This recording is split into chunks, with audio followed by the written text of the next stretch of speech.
Hey guys, I'm at the aquarium in the show, so now I'm just gonna be looking, so yeah, we'll show you. The best, right? So we do just have a couple of rules here to help you enjoy your experience and make sure that we all stay safe. The first is that there will be animals right next to you, right over your heads, just all up in your personal space. And we do ask that you remain seated and keep your hands to yourselves. Sound good? Yeah. Right. The second rule is really easy. It's to have fun. Can you do that? Anyone can do that, Excellent. geez. Well, this first animal we're going to bring out here is a native raptor species. They're a hawk called the heretok, and they can be found right here in South Texas, as well as dry, arid areas of New Mexico, Arizona, and down into Mexico. Before I forget, they will be flying right over your head.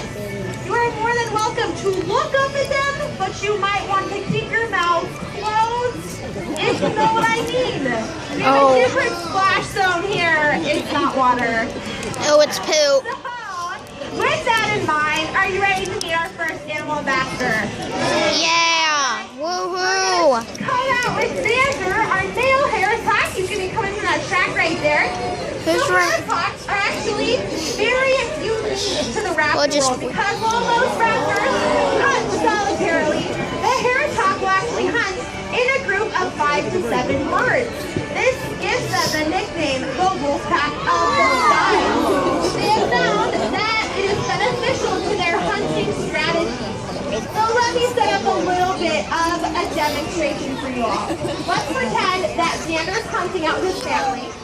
So they would surround a patch of grasses just like this.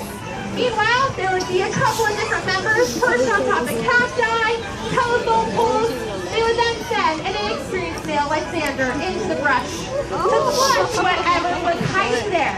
Then the rest of his family members can swoop in and make the kill. So that was Xander.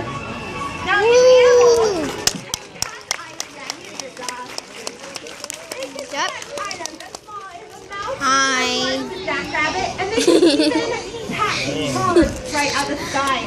This is Toby, who's our combat aerial specialist.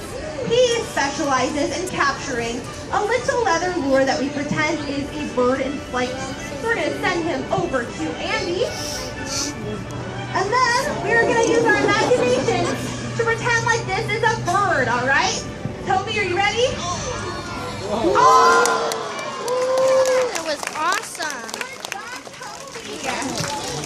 So, as I said, these animals do hunt in groups to make sure that they are incredibly successful in hunting. But they are able to be successful just on their own as well. They have several adaptations to help them capture their prey. I've thrown around the word raptor a lot. How many of you think of a velociraptor when I say that? A couple of you? Okay, well, raptor Mostly the is kids. a real word that means these animals have 3 adaptations. They have amazing eyesight. They have the ability to capture their food, their strong feet and sharp talons, and they have a curved beak to help them rip up their prey. So I got the thumbs up that the boys are secure. So let's give them another great big round of applause.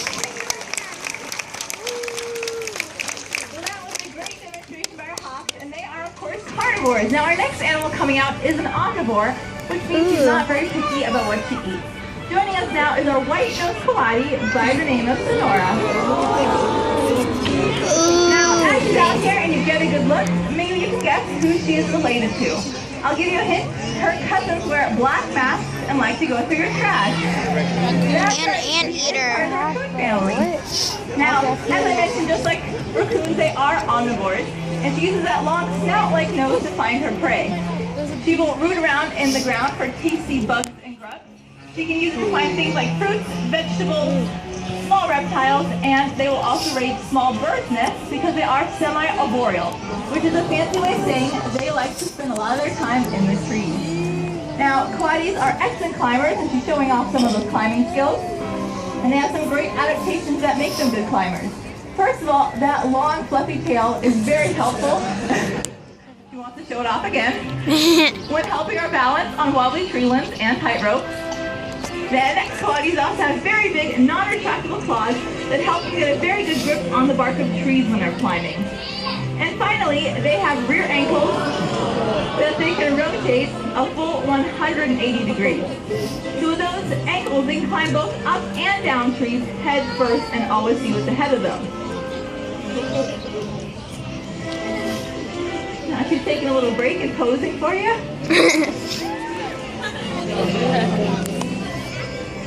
Now that long nose is not only used to find delicious food, they will also go out and find scents that they like. They will then take those scents and rub them into their tail like a perfume and wear them throughout the day to show off to all their Kaladi friends what great things they found out and about. So as part of her training and enrichment here at the aquarium, we like to give her scents such as hazelnut or pumpkin spice, and she will take those and put them into her tail. She really wants to show her tail and how well it helps her balance today. Good job, Sonora. Now, because the species does spend so much of their time in the trees, a healthy, densely wooded region is very important, as that's where they do find a lot of their food, find protection from predators, and raise their young. But Sonora did a great job out here. Let's give her a round of applause. That was an excellent job, Sonora. For this next segment, I'm going to need a brave little volunteer. Let's see. Alright, in a few times, come on up here. Damn. What's your name? Allison? Let's give Allison a great big round of applause. Okay, Allison, you follow me over here? Autumn. Oh, Yeah. I thought we pulled this animal from shows because of last time. No, it will be fine this time. We have protective gear now for Allison. You sure? Yeah. Just get her ready. It'll be okay. We make sure it's fine. Okay, so you are going to stand right here, Allison. She's goner. She's a goner. Perfect, right on that blood stain. And I have some protective gear for you. This animal you will be meeting has long claws and teeth that literally never stop growing. So we have gloves for you. So It's probably Lucy. And they're gonna throw this hand. And don't worry, they are brand new. They don't have any blood on them yet. Beautiful. We also have these special safety goggles because of last time. We want to protect your vulnerable eyelids. So put that on there. Perfect. You're looking good. How are you feeling? She's feeling good. Excellent, excellent. Are you ready to meet our animals? Don't worry about that. They're just excited. Okay, so I'm going to have you do it. You want to wave to the audience. Make sure to wave at your family and let them know you love them. Okay. Oh, perfect. Hey, Andy, you want to open that for us? No, you can do it. No way. I did it last time. I'm going to stand behind Allison where it's safe. Okay.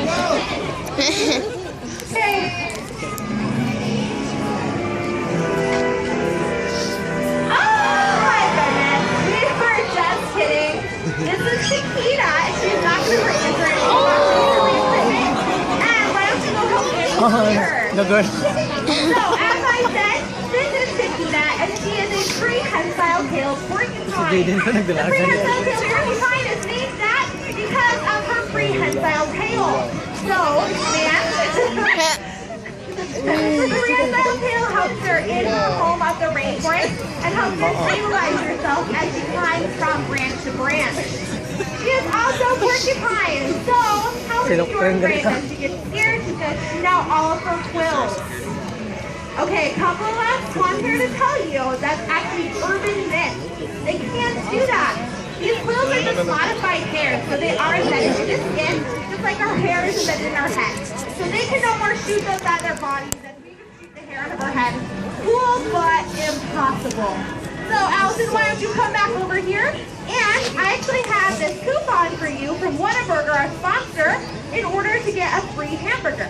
So there you go, and let's give Allison a round of applause. So Chiquita can actually be found up in our Amazon exhibit. If you did not get enough of your here, she lives up there in an exhibit. You can all visit her at. So once again, now she is on. Let's give her another great big round of applause. Now, Chiquita, of course, is from South America. But next, we're going to head across the pond to the savannas of Africa. animals from. He also joins us as the largest and heaviest member of the Wildflight Animal Ambassador team, weighing in at a whopping 30 pounds. Wow.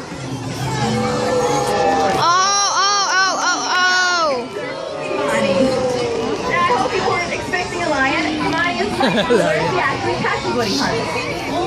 Servals are amazing predators, and they will catch 50% of the prey they go after. This is very impressive because other large cats, such as lions, only catch 10% of the prey they go after. So servals are much, much better hunters. Now, they can be found in the central and southern regions of Africa in a variety of habitats. They can be found in wetlands, grasslands, mountain ranges, savannas, anywhere where they can find their favorite prey, which are rodents. Now, servals have a lot of adaptations to go after that mousy prey. First of all, those big, adorable ears help them hear their prey both in savanna grasses as well as below ground in their burrows. Also, they have those nice long legs that help them jump very far both horizontally as well as vertically, as you just showed off. Yep. They're also very opportunistic, so they will go after a variety of prey, not just rodents. As we demonstrated, if they happen to flush a small bird out of the grasses, they will jump up to 10 feet in the air and snatch the bird in mid-flight. So let's see if he wants to do it again. Great job, Kimani. They can also reach top speeds of 50 miles an hour if they do have to chase something down. And they're also not afraid to get wet and will go into shallow waters to hunt for fish as well. So very adaptable and goes after a variety of prey, making them that successful. Now, come on, he did a great job and he's heading on home. Let's give him a round of applause.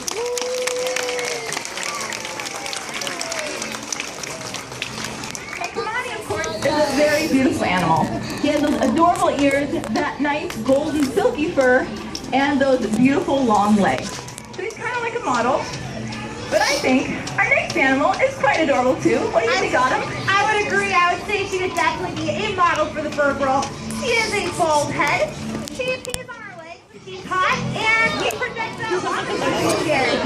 This is Boomer, the turkey vulture. Especially judging books by its cover, because although she is not characteristically beautiful, she's important for the environment.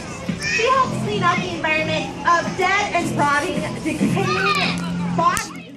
I am alive still.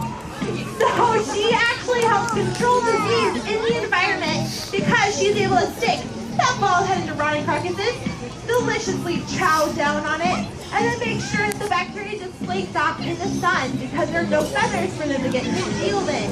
So it's a win-win situation for humans and the vulture. So it's a ring of her dinner bell. Hey Morty, you gotta ring it harder than that. Good job.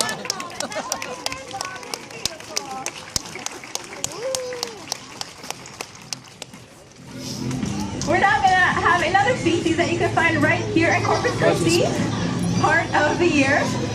Coming out next is our Swainson Hawk Cleo. And Swainson Hawks have the longest migratory route of any hawk.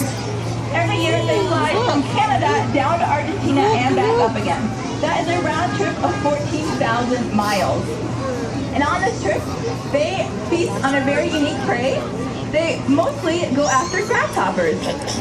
And that's because grasshoppers are very easy to catch. They have all the nutrients they need, and they don't weigh them down on their travels. Now, Cleo here has a very interesting history. She was found here in Corpus Christi with an injured wing. Now, some Good Samaritans picked her up and brought her to her Second Chances Rehabilitation Program. They were able to patch her back up to health, but unfortunately, due to the nature of her wing injury, she was deemed unreleasable. And we are very proud of our Second Chances program. Last year alone, it released 69 birds back to their natural environment. And Cleo has been with us for over 20 years as an animal ambassador. So thank you so much, Cleo.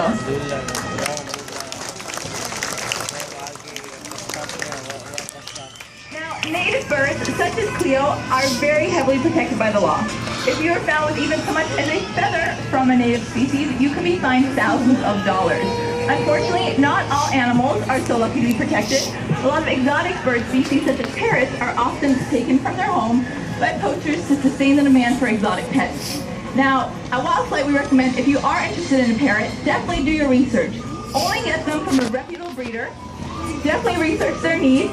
Or much easier, if you want to see a parrot, just come to the Texas State Aquarium where you can see some of our lovely parrots. And this here is our African gray, and him and Autumn have a story prepared for you. Yes, we do. So this is our African gray parrot, but we don't want to be rude. We want to introduce ourselves. So what do we call you?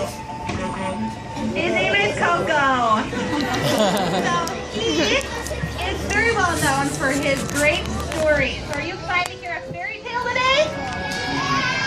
Excellent. Well, this fairy tale starts like any other with once upon a time there was a very handsome prince. What should we call him? Okay, super modest of you. So this is the handsome prince named Coco, I guess. So this handsome prince Coco, you know what? He was hanging out with the wrong kind of crowd. He was hanging out with some wicked witches that did not like him very much. In fact, one day one cast a spell on him. You know what that spell did? It turned him into a parrot. Just like this one, but at least he was still really good looking. He was a pretty bird. So this pretty bird prince luckily found out that the way to break the spell was to find his true love. So of course he accepted his challenge, but you can't go on a noble quest without your steed, so he called him over. And they headed off on an epic journey. They went across several different lands, from scorching deserts to ice wastelands, under the ocean at one point. And then they came across a very tall castle, where the tallest tower, he saw the most beautiful lady he had ever seen. She was very tiny. Yeah, she was good looking. So, he knew he had to work up his courage to go talk to her. So, of course, he introduced himself again. But he wanted to do it in his much cooler voice, much more deep and manly. No, he did not want to be very manly. Well, you know what? Luckily, he still impressed her, and he got her phone number.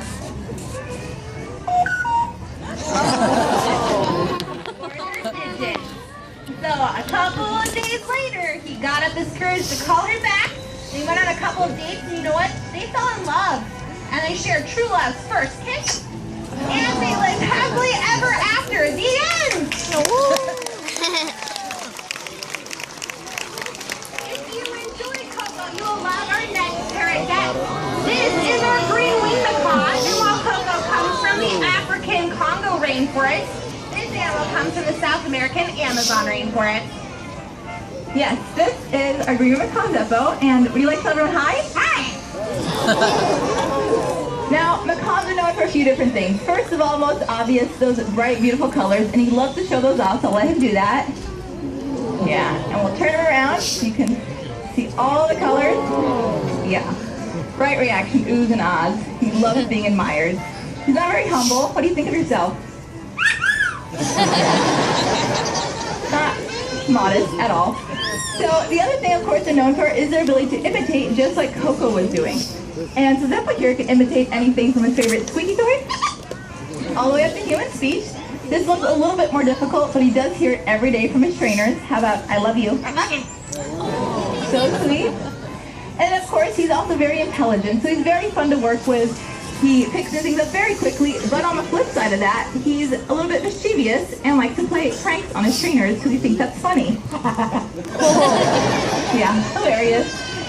Now, one of his favorite pranks to play on us is to pretend that he has allergies. Bless you. But all it takes is one of his favorite treats, like a sunflower seed or nut, and he's right back on track. Is that so good?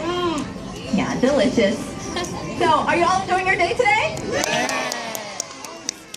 You two having fun?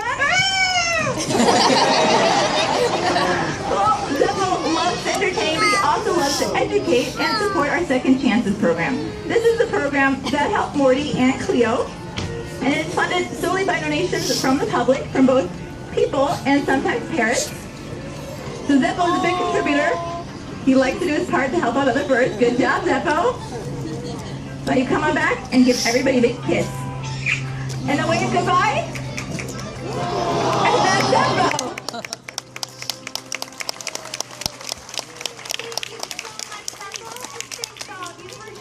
Today, as you make your way out of the theater, feel free to come up to the edge of the stage to talk to the trainers. get a closer look at our birds, maybe make that donation, but most importantly, have a great rest of the day here at the Texas State Aquarium. Goodbye, everyone. Yay! So, what can you say? So yeah, that was pretty much it. And so it's in Texas. It's just a Texas State Aquarium. So what? Hmm? I'm not really sure. Now what we're really gonna do is just throw out my different dogs. They're jealous. Okay. Say bye.